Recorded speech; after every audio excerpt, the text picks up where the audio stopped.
Si je te disais que dans la majorité des cas, le freelancing chez le développeur, c'est juste du salariat déguisé, qu'est-ce que tu me réponds? Sac passé les Captain, Emmanuel de Captain Dev, on se retrouve aujourd'hui pour une nouvelle vidéo. Aujourd'hui, je vais t'expliquer pourquoi la majorité des freelances ne sont pas libres. Oui, je sais, ça va pas plaire à tout le monde parce qu'il y en a qui aimeraient que je leur vende du rêve, mais désolé, une fois de plus, comptez pas sur moi. Alors finalement, quand t'es freelance niveau liberté, t'as quelques latitudes qui sont assez intéressantes. Tu peux choisir les clients avec qui tu bosses, donc tu es beaucoup plus libre de mettre fin à une mission par exemple. Tu peux choisir le tarif auquel tu vas bosser, même si ça finalement c'est le marché qui va vachement orienter ce que tu peux facturer. Ça va être le marché et tes compétences, mais ça on va y revenir. Tu peux faire des pauses entre deux missions comme j'ai fait récemment. J'ai pris un mois de congé paternité, je rajoute un mois pour bosser sur Captain Dev et après ça je repars en mission. Mais finalement tu vas voir que en plus des contraintes, qu'en plus des contraintes administratives supplémentaires, t'es pas forcément si libre que ça. Le premier problème, et c'est le plus récurrent, c'est quand tu as 100% de tes revenus qui viennent du même client. Je n'appelle pas ça de la liberté, désolé. Si tu as un seul client qui fait 100% de tes revenus, tu as un contrat qui est un peu plus flexible qu'un salarié, mais tu es bien d'accord que si ton client arrête le contrat du jour au lendemain, tu te retrouves sans ressources, sans revenus. Donc t'es pas libre. Et pour ça, il faudrait avoir potentiellement plusieurs clients en même temps, qui ferait que si tu as un client qui te lâche, ou ta collaboration s'arrête, ou le projet arrive à son terme, t'es pas une baisse significative de revenus qui t'empêche de fonctionner et de vivre. Et pour ça, tu peux pas être en régie par exemple, tu peux pas bosser chez le client et facturer à la journée. Donc déjà de base, sur le mode régie, finalement, on est aussi dépendant qu'un salarié, soyons honnêtes. Maintenant, est-ce que c'est un problème? Pas du tout. Si tu gères bien ta trésorerie, ça te laisse quand même pas mal de latitude pour faire plein de trucs différents. Donc voilà, c'est juste un truc à prendre en compte. Un seul client, 100% de tes revenus, potentiellement égale problème. C'est ce qui est arrivé au début du Covid, par exemple, où on a vu tous les freelances s'affoler sur LinkedIn en disant qu'ils avaient perdu la mission, en disant qu'ils avaient perdu leur mission. Alors c'est pas contre eux, mais voilà, c'est comme ça que ça fonctionne. S'il y a moins de contraintes légales pour terminer un contrat et tu dois réduire ton budget en tant que client, forcément, tu peux réduire très rapidement ta masse salariale et tes coûts en terminant les contrats avec les freelances.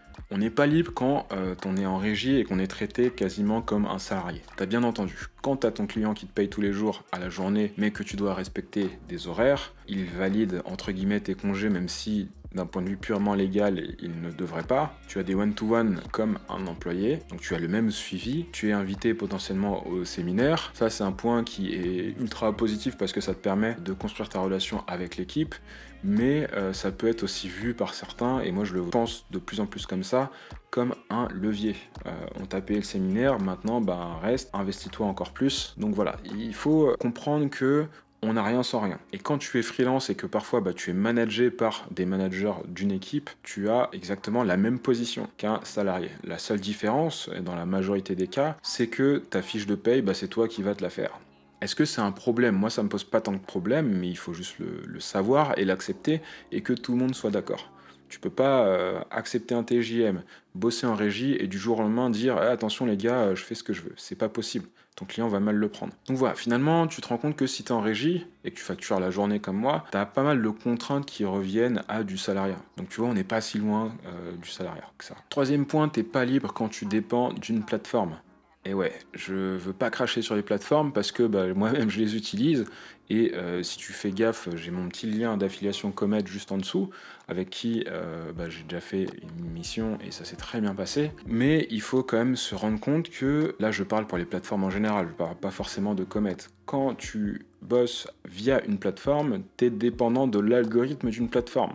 Je te prends l'exemple de Malte qui avait une sorte de badge super malteur pour ceux qui ont fait plus de temps de mission ou tant de chiffre d'affaires sur la plateforme, ça fait que, entre guillemets, vu qu'ils ont ramené de l'argent à la plateforme, ils passent en priorité par rapport aux autres. Donc là, tu passes devant d'autres personnes d'un point de vue algorithme. Si jamais tu t'embrouilles, entre guillemets, avec Malte ou que Malte t'a blacklisté, tes revenus chutent parce que tu n'y trouves plus de clients. Donc là, tu vois, on arrive sur un truc où, en fait, on a un peu délocalisé le salariat sur du freelancing avec beaucoup de plateformes de mise en relation, ce qui fait qu'en fait, tu te retrouves dépendant d'une plateforme. Si la plateforme arrête ses activités ou tout simplement supprime ton profil, peu importe la raison, peut-être qu'elle t'a pas respecté un client, tu t'es embrouillé avec un gros client ou t'as t'as juste rien fait et t'as eu pas de chance, hein, je sais pas si ça arrive, mais toujours est-il que cette dépendance-là, elle existe, tu peux te retrouver sans rien. Maintenant, dans la majorité des cas, c'est pas un problème et tout le monde arrive à faire son beurre. Moi, le premier sur Comet, là je suis inscrit, je cherche pour le mois d'août, il n'y a pas de souci avec ça, mais quand même, il faut être conscient que ça existe et que c'est un frein supplémentaire à ta liberté. D'autant plus que quand tu vas essayer de négocier ta mission, finalement, tu as le budget du client, tu sais que tu n'as pas trop de latitude. Si le client te connaissait déjà, il passerait pas par une plateforme, tu ferais ton contrat en direct. Donc voilà, finalement, cette dépendance aux plateformes, elle est hyper intéressante quand ça se passe bien, mais en cas de pépin, c'est toi qui sautes. Tout ça pour dire que le marché du freelancing, je le trouve de plus en plus fourni. Je vais pas dire compétitif parce qu'on n'en est pas encore là, je pense, mais les barrières à l'entrée sont beaucoup plus basses qu'avant. Maintenant, on a des plateformes pour trouver rapidement nos missions. On a l'auto-entreprise qui est un statut qui te permet de démarrer très rapidement, de commencer à facturer, de ramener du cash, faire tes premières expériences. On a énormément de ressources avec des conseils, des formations, tout ce que tu veux sur YouTube, sur Internet, qui te permettent d'apprendre et de pas faire les erreurs parce que d'autres les ont fait et te les documentent. Et donc toute cette baisse des barrières fait qu'on est de plus en plus à y aller, à promouvoir le truc. Et moi le premier, ça a ses avantages et inconvénients, qui fait qu'à terme on va arriver à toujours plus de concurrence. Et qu'est-ce qui se passe quand il y a beaucoup de concurrence? Potentiellement, on peut avoir une petite guerre des prix. Crois-moi, la guerre des prix ne fera de bien à personne. Tu vas avoir des gens qui vont tirer les prix vers le bas. Du coup, tu vas avoir des profils toujours de moins bonne qualité et tu vas avoir des projets avec du code de plus en plus foireux qu'il va falloir reprendre derrière. Mais bon, ça c'est encore une autre discussion, on n'est pas là pour parler de ça. Maintenant qu'on a parlé de ce qui entrave, je préfère le mot flexibilité, la flexibilité des freelances, on va explorer quelques solutions. La liste n'est pas exhaustive, mais c'est tout ce que j'ai en tête pour augmenter un peu plus cette flexibilité et réduire un peu plus ces entraves autour de cette pseudo-liberté. Premièrement, si tu es au forfait, donc c'est-à-dire que tu as vendu un projet à l'avance, potentiellement essaye de vendre de la maintenance. Tu peux créer une offre autour d'un logiciel que tu viens de développer pour un client qui inclut, je sais pas, par exemple, de l'astreinte. Donc ce qui fait que on va te payer un forfait de base pour te rendre entre guillemets dispo et tu vas être payé pour une intervention s'il y a un problème en production potentiellement. Tu vas pouvoir vendre de la TMA, donc la tierce maintenance applicative. Donc ça fonctionne à peu près sur la même chose. Tu vas pouvoir venir facturer de la maintenance et potentiellement avoir un forfait de base. Donc ça c'est un premier truc qui va pas marcher effectivement si tu es en régie, mais si tu vends tes projets au forfait, n'hésite pas à vendre une sorte de petit abonnement qui te permet d'avoir un petit revenu récurrent. Ce qui fait que, à terme, si tu as fait une dizaine de projets au forfait et que tu factures, je sais pas moi, par exemple, 100 €, je te donne des exemples de prix, prends pas ces prix-là à la lettre, mais si tu factures par exemple 100 € de forfait par mois de maintenance, plus après tu factures au ticket, mais ça te permet de dire attention, je me rends disponible dans les temps d'heure. Et si tu as fait 10 projets comme ça, tu arrives avec 1000 € qui rentrent dans ta poche sans rien faire, entre guillemets, juste en étant disponible, et après tu vas facturer au ticket de correction de bugs. C'est tout à fait négociable pour un client de dire voilà, j'ai un forfait support technique qui va être déclenché sous 24 heures par exemple, donc après à toi d'être dispo pour répondre aux problèmes, mais ce forfait de base il est à tel prix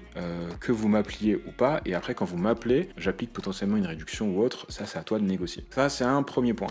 Ça te permet d'avoir des revenus récurrents qui rentrent pendant que tu bosses sur d'autres projets. Et si tu les cumules et qu'en plus de ça, tu fais bien ton travail, tu te rendras compte que tu as moins besoin de répondre à des clients, tu es moins appelé, et ça te permet de faire rentrer un peu d'argent qui va pouvoir encaisser le fait de perdre un client ou d'avoir du retard potentiellement. Deuxième option, diversifier ses revenus. Quand tu es freelance, tu vas gagner pas mal d'argent. Est-ce que c'est intéressant de tous verser en salaire? C'est une question ouverte que je pose. Pour moi, la réponse est non, mais surtout si tu n'es pas en auto-entreprise, donc si tu as une entreprise ou une société, ça va être intéressant de prendre ce cash-là et de le réinvestir pour diversifier tes sources de revenus. Moi, j'ai pris aussi l'option création de formation qui demande énormément de temps, qui demande une expertise, des compétences et de l'expérience, mais c'est quelque chose de tout à fait possible si tu as une expérience qui est plutôt rare sur le marché et que tu as une volonté de la partager. Moi, l'idée des formations, c'est quand même de générer des revenus additionnels parce que tu te rendras bien compte que la chaîne YouTube me rapporte très peu et par rapport au temps que je passe, YouTube, ça revient quasiment à bosser gratuitement. Je le fais aussi par passion et par envie d'aider les autres. Et du coup, les formations sont aussi un moyen de générer un petit peu de cash supplémentaire pour être de moins en moins dépendant de la perte d'un client qui peut être abrupte quand tu t'y attends pas forcément. Dans les diversifications des sources de revenus, il y a plein d'autres idées, je ne vais pas toutes les donner, mais tu peux potentiellement développer un petit SaaS que tu vas vendre et que tu vas développer en solo. Il y a plein de créateurs de contenu qui parlent de ça. Tu as même le site Indie Hackers qui regroupe une communauté de makers et de développeurs indépendants qui vont créer des petits projets et les lancer. Tu as énormément de choses que tu peux faire. Tu peux développer des templates, tu peux développer des plugins payants, tu peux vraiment te servir de ton expertise dans le développement pour créer des trucs que tu vas pouvoir vendre à côté qui vont permettre de venir s'additionner sur tes revenus de freelance.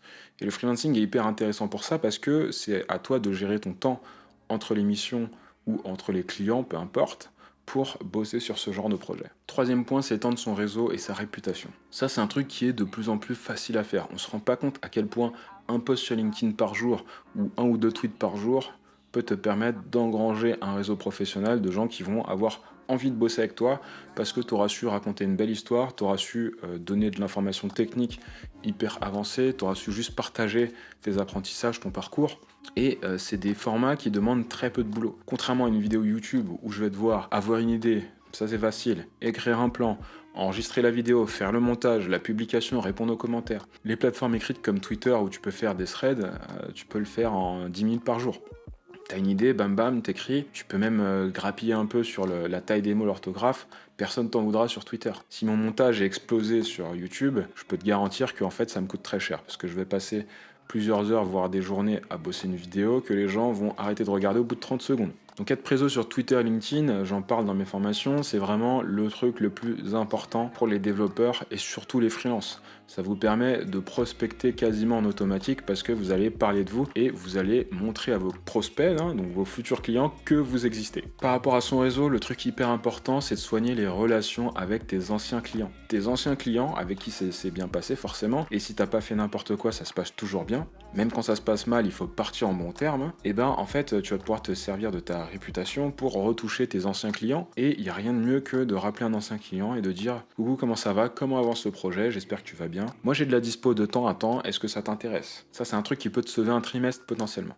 Mais pour ça, il faut avoir été entre guillemets au top, il faut avoir bien bossé et avoir fait un départ soigné, peu importe la raison de ton départ. Le dernier point, ça va être de développer des compétences rares. Prends un exemple hyper d'actualité, la blockchain. Aujourd'hui, la blockchain, c'est quelque chose qui est recherché parce qu'il y a encore très peu de développeurs expérimentés, juste parce que c'est un truc qui est hyper récent. D'un point de vue techno, c'est ultra récent. Si je te prends Solidity par exemple, regarde les offres d'emploi pour les développeurs blockchain Ethereum, on voit des tarifs passés qui sont hyper élevé. Après, on aura le temps de creuser un peu plus sur ça, mais voilà. Et si tu as des compétences rares, forcément, tu vas avoir beaucoup plus de valeur aux yeux des gens. Sans aller dans des trucs aussi nichés qui vont te faire prendre des risques parce que tu vas complètement sortir de ta zone technique, je te dirais plus d'investir sur le software craftsmanship. Le craftsmanship, ça va regrouper pas mal de pratiques autour du testing, donc comment tester son code, du TDD, du clean code, produire du code de qualité hyper important, toutes les bonnes pratiques, le design de ton code, l'architecture logicielle au sens large, tout ça, c'est des compétences que tu peux ajouter à n'importe quel profil de développeur, et ce, peu importe que tu sois back-end, front-end, full stack, ce que tu veux. Ces compétences-là, elles valent de l'or. Pourquoi elles valent de l'or? Moi, j'ai vraiment mis un pied dans le craft dans les années 2014 à 2015. J'ai appris tout ça sur du .NET. Aujourd'hui, je fais du JS, du TS et d'autres trucs, et tout ça me sert encore. Quand tu sais faire du TDD, que tu sois en Ruby, PHP ou ce que tu veux, tu sais faire du TDD, point barre. Le reste, c'est qu'un détail, les outils que tu vas utiliser. Tu peux même apprendre le TDD sur un langage en particulier et le réutiliser autre part. Et finalement, je me rends compte que mes compétences .NET pur, par rapport au framework, pas par rapport au langage orienté objet, finalement, celles-ci, elles ont été mises de côté. En passant sur du Node.js et du TS, j'ai pu garder tout ce qui était architecture logicielle, comment designer son code, comment tester son code. Comprendre que le craftsmanship, ça va te faire un ensemble de compétences qui sont intemporelles. C'est-à-dire que peu importe le langage, peu importe la nouvelle techno, le craftsmanship, ça fait partie des choses qui vont rester, comme l'algorithmique et comme d'autres sujets. Et c'est pour ça que pour moi, le craftsmanship, c'est le meilleur moyen d'ajouter de la valeur et des compétences rares à ton profil. Et si tu regardes les offres d'emploi dans ta niche technique, donc si tu fais du PHP dans le PHP et autres, tu verras que les offres qui comportent du software craftsmanship, c'est-à-dire du TDD, des tests automatisés, du clean code, tu vas arriver dans des équipes qui ont un niveau moyen bien plus élevé que la moyenne. Pourquoi? Parce que en fait, ces gens ont compris que faire du code de qualité, tester son code, ça faisait partie de leur boulot. Donc dans la majorité des cas, il y a certains cas comme des agences qui vont pas forcément le faire, puis ça va dépendre du type de projet sur lequel tu veux bosser. Moi d'expérience, j'ai toujours trouvé que le niveau moyen dans les équipes qui faisaient du craft était bien plus élevé que les équipes qui en faisaient pas. Ça, encore une fois, c'est mon ressenti, c'est mon vécu, t'en fais ce que tu veux. Mais voilà, ce qu'il faut retenir, c'est si tu veux ajouter une compétence rare, le plus simple à faire aujourd'hui, et ce peu importe ton niveau, et ce peu importe la techno que tu utilises, c'est de te mettre au craft. Bon, j'espère que cette vidéo t'a plu, ça faisait longtemps que j'avais pas enregistré, et ça me fait très plaisir de revenir un peu sur YouTube. Moi je te dis à très vite sur Captain Dev, ciao.